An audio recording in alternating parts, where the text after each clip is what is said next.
बिस्मिल्लाहिर्रहमानिर्रहीम, अस्सलाम वालेकुम। लाखों करोड़ों दुरूदो सलाम मोहम्मद मुस्तफ़ा सल्लल्लाहु अलैहि वसल्लम और आले मोहम्मद पर। मैं हूँ उमर दराज गोंदल और आप मेरा यूट्यूब चैनल देख रहे हैं। पिछले अगर मैं आपको ये कहूँ कि 48 घंटों के अंदर जो यूक्रेनी फ़ौज है, जो उसका हाल किया है रूस की फ़ौज ने, वो तबाहकुन है।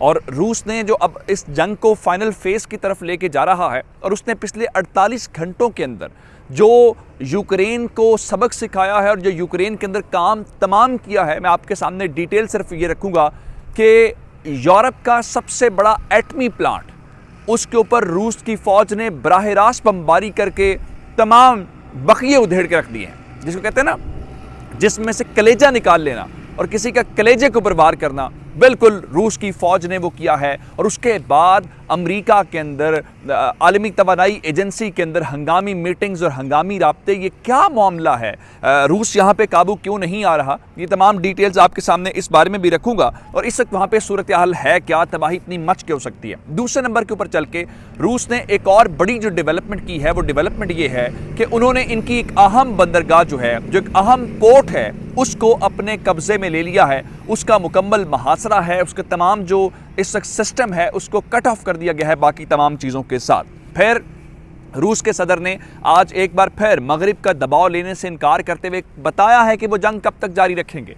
उन्हें सिंपल सा एक हल बताया है कि मैंने वो गोल अचीव करना है, जिस दिन वो गोल अचीव हो गया तो इसका मतलब ये होगा कि जंग हमारे लिए ख़त्म हो गई है। और फिर उसके बाद जो यूक्रेन के सदर हैं, वो पुतिन के सामने हमें हाथ जोड़ते हुए नज़र आ रहे हैं कि खुदारा मेरे साथ बात करो या इस मसले का कोई ना कोई जो हल है वो निकालो। और फिर आखिर में मैं आपको बताऊंगा कि वो सऊदी जिन्हें इस पूरी जंग से सबक सीखना चाहिए, वो रूस को आज पेशकश करने पे हैं, जी हम आपकी यूक्रेन के साथ बातचीत करवा सकते हैं, आपका मसला हल करवा सकते हैं। ये तमाम डिटेल्स आपके सामने रखेंगे। लेकिन अगर आपने अभी तक चैनल सब्सक्राइब नहीं किया और आप चाहते हैं कि आपको मुस्तनद और बरवक्त खबरें मिलती रहें, तो हमारा चैनल सब्सक्राइब कर लीजिए, बेल आइकन के ऊपर क्लिक कर लीजिए ताकि हमारी आइंदा आने वाली वीडियोज़ बर वक्त आप तक पहुँच जाए। रूस ने पिछले 48 घंटों के अंदर यूक्रेन की ईंट से ईंट बजा दी है। मैं इस हवाले से सिर्फ एक लाइन आपके सामने रखना चाहूँगा और आपको उस लाइन से समझ आ जाएगी।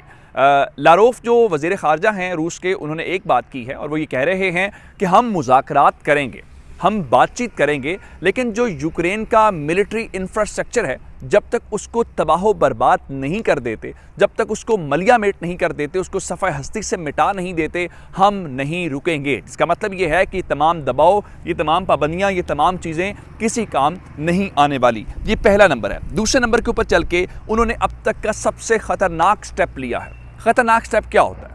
ये कि आप अपने तरीके से एक एटमी हमला कर दें और दुश्मन के ऊपर जो है वो वार कर दें। दूसरा ये है कि दुश्मन की वो सलाहियत जिसको आप एटमी सलाहियत कहते हैं, उसको आप बर्बाद करने की कोशिश करें। तो हमें इसके अंदर ये नज़र आता है कि यूरोप का जो सबसे बड़ा एटमी प्लांट है, जो जौहरी प्लांट है, कब्ज़ा नहीं किया।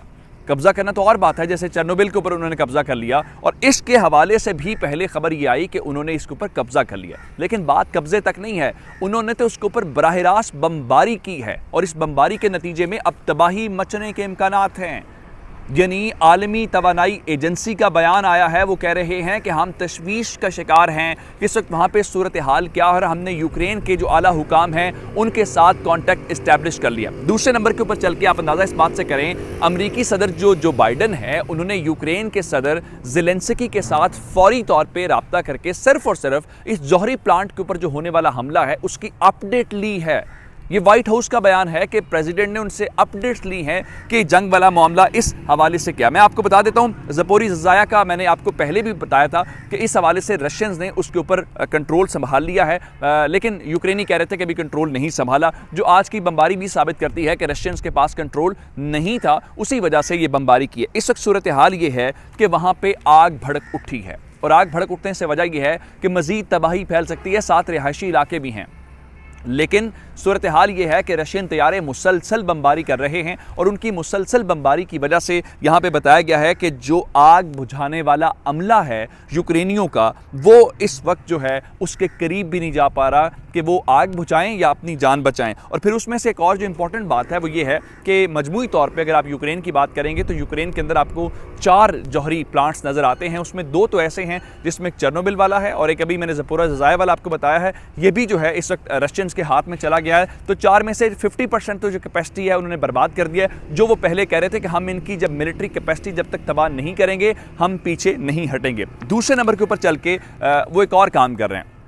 एक मिलिट्री के हवाले से उनके एटमी प्लांट्स को लेके या उनके जो मिलिट्री के एसेट्स हैं उनको तबाह करना मकसद है। दूसरे नंबर के ऊपर चल के जो इस वक्त उनके पास बंदरगाहें हैं, जो पोर्ट्स हैं या वो साहिली शहर हैं जो मुख्तलिफ दरियाओं सीज़ के साथ लगते हैं, जैसे ब्लैक सी सबसे इंपॉर्टेंट चीज़ है। तो जनाब मैंने मारियोपोल के मुतालिक आपको कल बता दिया था कि वहाँ पर ये बमबारी कर रहे हैं, वहाँ पर सूरत हाल ये है कि वो कह रहे हैं कि हमें लाशें उठाने का मौका भी नहीं दिया जा सकता। लेकिन उनको लोगों के मरने से, लोगों के ज़ख्मी होने से तो रशियंस को कोई इंटरेस्ट नहीं हो सकता। उन्हें इंटरेस्ट क्या हो सकता है? उन्हें इंटरेस्ट हो सकता है उस शहर की बंदरगाह के हवाले से, क्योंकि वो बंदरगाह उनके पास होगी तो इसका मतलब ये होगा कि पूरे शहर का जो कंट्रोल है वो उससे मुकम्मल कट ऑफ कर देंगे और अब सारी की सारी शहर को कंट्रोल करना, काबू करना उनके लिए आसान हो जाएगा। तो मैं आपको ये बताना चाहता हूँ कि मारियोपोल के अंदर जो बंदरगाह है उसका मुकम्मल तौर पर रशियंस ने मुहासरा कर लिया है और अब तक की इत्तलात के मुताबिक जो खुराक का निज़ाम है, जो बिजली का निज़ाम है, जो पानी का निज़ाम है, जो नकलो हमल का निज़ाम है, उसको मुकम्मल तौर पे उसके सामने उसको रोक के उसको बंद कर दिया गया है। जिसका मतलब ये है मारियोपोल के पास अब शहर को सरेंडर करने के अलावा कोई ऑप्शन नहीं है और जो एयरपोर्ट है वो वैसे ही रशियन ने अपने हाथ में ले ली है। लेकिन दूसरी जानिब एक और जो इंपॉर्टेंट बात मैं आपसे शेयर करना चाहता हूं कि दो पर्सनैलिटीज़ हैं जो इस पूरी जंग के अंदर बड़ा मेजर रोल प्ले करती हुई नजर आई। जाहिर बात है जंग है ही उनके दरमियान।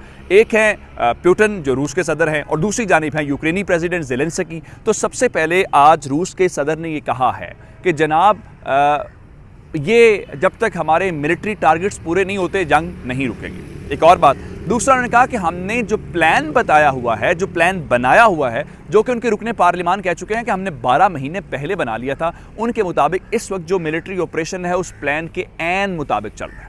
उसमें से एक चीज़ भी इधर उधर नहीं हो रही और अपने टारगेट्स के मुताबिक वो इस चीज़ को मुकम्मल तौर पे जो है वो अचीव कर लेंगे। ये पहली बात है। लेकिन दूसरी जानिब जो ज़ेलेंस्की हैं वो हिम्मत हारते हुए नज़र आ रहे हैं और वो लगता है कि पुतिन के सामने अब हाथ जोड़ दिए उन्होंने। कैसे? उन्होंने सबसे पहले मगरिब से कहा कि अगर आप नो फ्लाई जोन की मेरी बात नहीं मानते तो कम से कम अपने तैयारे भेजो।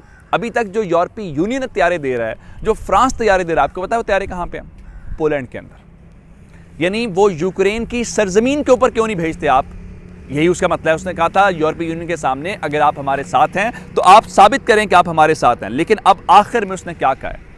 नो फ्लाई जोन वाली बात चली गई, उसके अलावा जंगी तैयारों वाली बात चली गई। उसने आखिर में कहा है मसले का एक ही हल है कि पुतिन मेरे साथ किसी तरीके से बराह रास्त बैठ जाए और बात कर ले। हालांकि जो दूसरा मुज़ाकरात का दौर है वो कल हो गया है और आज ज़ेलेंस्की खुद कह रहे थे कि जिस तरह पहले दौर के साथ उनकी तवक्कुआत थी और वो तवक्कुआत पूरी नहीं उतरी, इसी तरह से आज के हवाले से भी जो तवक्कुआत यानी कल के हवाले से तवक्कुआत थी वो भी उनकी पूरी नहीं उतरी। अब उससे बढ़ के वो ये चाहते हैं कि उनकी पुतिन के साथ बराह रास्त बातचीत हो। अगर पुतिन बर्तरी हासिल कर रहा है, आपके एटमी प्लांट्स वो उड़ा रहा है, आपकी बंदरगाहें वो कंट्रोल कर रहा है, तो उसको क्या ज़रूरत है आपके साथ बात करने की? वो तो फिर आपको हुकूमत को, जिस तरह उसने बताया कि फ़लाँ शख्सियत है जिसको 2014 में निकाला गया था, उसको इंस्टॉल करना चाहते हैं, तो वो तो अपने उस प्लान के ऊपर काम करेंगे। दूसरी जानिब मैंने आपको शुरू में जब ये वॉर शुरू हुई तो मैंने कहा ये जो यूक्रेन का अंजाम हुआ है उसको देख के अरबों को इबरत पकड़नी चाहिए कि जिस तरह उन्होंने अफ़गानिस्तान को छोड़ा, उसके बाद उन्होंने जो कुछ यहाँ पे किया, तो ये अमेरिकन काबिल कबूल नहीं हैं, काबिल एतमाद भी नहीं है। यही बात ईरान के सुप्रीम लीडर ने चंद रोज़ पहले की। लेकिन आज वही सऊदी जो हैं उन्होंने ज़ेलेंस्की के साथ रब्ता किया है, जो ज़ाहिर बात है मगरिब के इत्तेहादी हैं, तो उनके साथ रब्ता करके उन्होंने रशियंस को ये कहा है कि हम दोनों ममालिक यानी रशियंस और जो यूक्रेनियन हैं उनके दरमियान सालिसी कर सकते हैं। आपने क्या सालिसी करनी है? आप तो अमेरिका के उसके बगैर एक पर भी नहीं मार सकते। ये अब तक की डिटेल्स थी। मुझे उमर दराज गोंदल को फेसबुक, ट्विटर, इंस्टाग्राम के ऊपर फॉलो कर सकते हैं। मेरा यूट्यूब चैनल सब्सक्राइब करिएगा। आपकी इस बातों का बहुत शुक्रिया। खुदा हाफिज़।